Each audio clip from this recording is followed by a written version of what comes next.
Perkenalkan, nama saya Ramona Rida Alfasa dari Prodi Sarjana Terapan Kebidanan tingkat 2 dengan NIM PO 71242222021. Di sini saya akan menjelaskan tentang anatomi panggul, anatomi kepala janin, dan mekanisme persalinan. Selamat menyaksikan.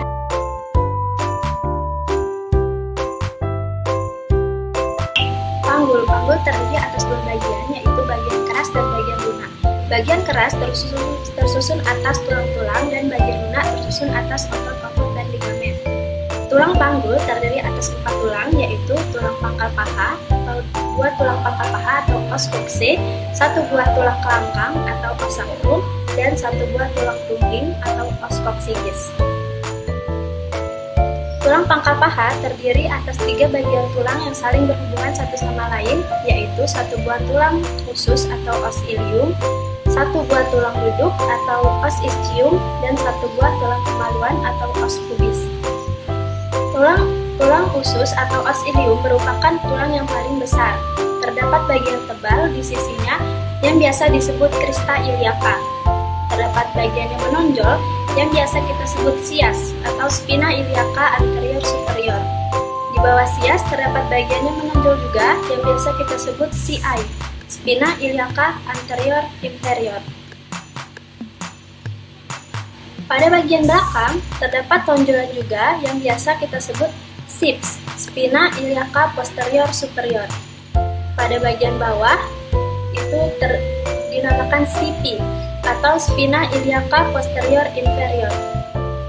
Di bawah CP terdapat tekik yang biasa disebut incisura ischiadica major. Di bawah incisura ischiadica major terdapat tonjolan yang berduri, itu disebut spina ischiadica. Di bawah spina ischiadica terdapat tekikan kecil yang biasa disebut incisura ischiadica minor. Pada tulang ilium terdapat lajur yang biasa disebut dengan linea terminalis atau linea innominata yang menghubungkan antara pelvis mayor dan pelvis minor. Pada bagian tulang duduk atau os ischium terdapat bagian yang tebal itu yang biasa menopang pada saat kita duduk, itu disebut tuber ischiadicum. Kemudian ada 2 buah lubang yang membatasi tulang kemaluan, ini disebut foramina obturatorium. Di samping foramina obturatorium terdapat lengkungan yang berbentuk seperti mangkuk, ini disebut acetabulum. Kemudian terdapat tangkai os pubis yang berhubungan dengan os ilium, ini disebut ramus posterior osis pubis. Di bawahnya ada tangkai yang berhubungan dengan os pubis, tangkai os pubis yang berhubungan dengan tulang duduk atau os ischium, ini disebut ramus inferior osis pubis. Ramus inferior kanan dan kiri yang membentuk segitiga ini dinamakan arcus pubis. Kemudian tulang kelangkang ini berbentuk seperti segitiga terbalik, memiliki 5 ruas yang dimana setiap ruasnya memiliki lubang-lubang yang dinamakan foramina sacralia anterior yang dilalui oleh saraf-saraf dan akan membentuk plexus sacralis. Pada bagian belakang terdapat cuat-cuat berduri, ini disebut crista sacralis. Tulang tungging berbentuk segitiga terdiri atas 3-5 ruas. Pada persalinan, tulang tungging dapat ditolak ke belakang untuk memperluas jalan lahir. Sekian video anatomi panggul dari saya. Selanjutnya saya akan menjelaskan tentang anatomi kepala janin.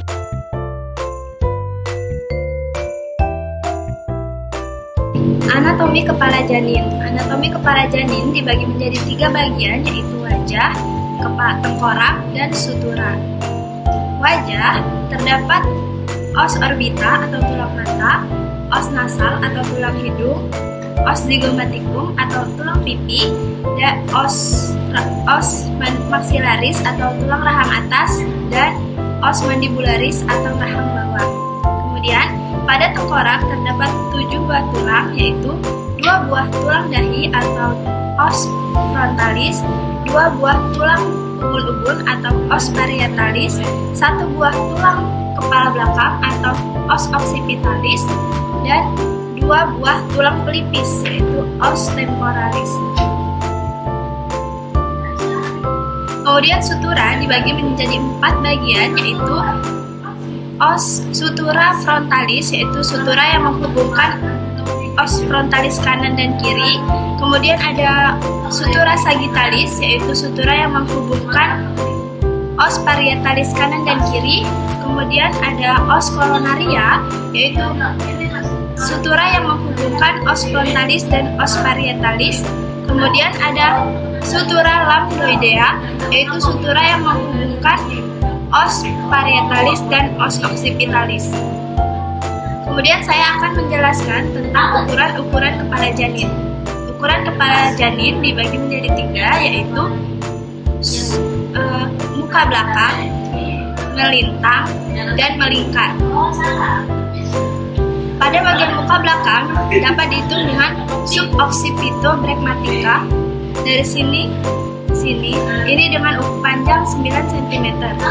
Kemudian suboccipitofrontalis dari sini ke sini dengan panjang 11 cm. Kemudian ada frontooccipitalis dengan panjang 12 cm dari sini ke sini dengan panjang 12 cm. Kemudian ada mentofraoccipitalis dari dagu ke sini dengan panjang 13,5 cm. Kemudian ada submentobregmatica dari sini menuju ke sini dengan panjang 9,5 cm. Pada ukuran melintang dibagi menjadi 2, yaitu bitemporalis, kanan dari temporal kanan ke temporal kiri dengan panjang 8 cm. Kemudian ada biparietalis dari parietal kanan menuju parietal kiri dengan panjang 9 cm. Kemudian pada bagian melingkar terdapat 3 cara, yaitu dengan cara circumferentia suboccipitobregmatica seperti ini dengan panjang 32 cm. Kemudian circumferentia frontooccipitalis dengan panjang 34 cm seperti ini. Kemudian ada circumferentia mentooccipitalis dari bawah dagu ke bagian occipitalis seperti ini dengan panjang 35 cm. Kemudian di bagian kepala juga terdapat ubun-ubun besar atau ubun-ubun mayor dan ubun-ubun kecil, ubun-ubun minor. Ini disebut ubun-ubun besar berbentuk seperti segi 4 memanjang dan ubun-ubun kecil berbentuk seperti segitiga. Sekian penjelasan anatomi kepala janin dari saya. Selanjutnya saya akan menjelaskan tentang mekanisme persalinan.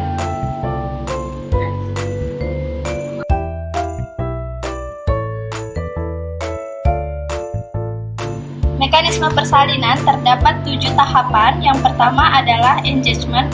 Engagement yaitu di mana kepala janin sudah masuk PAP atau pintu atas panggul.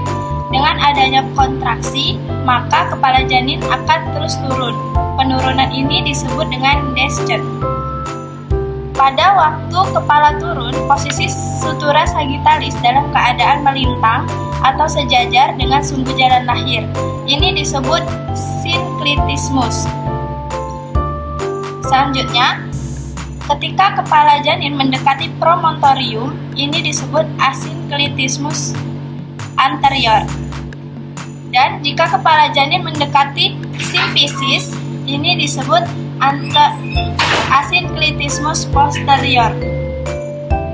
Tahapan selanjutnya adalah fleksi. Fleksi di mana dagu janin mendekati dada janin seperti ini.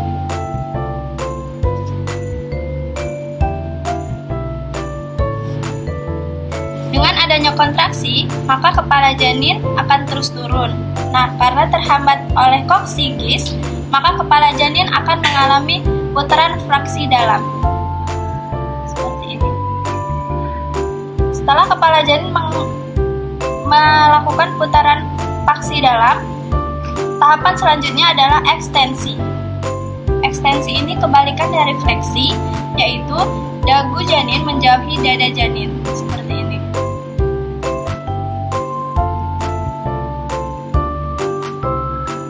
Setelah kepala janin melakukan ekstensi,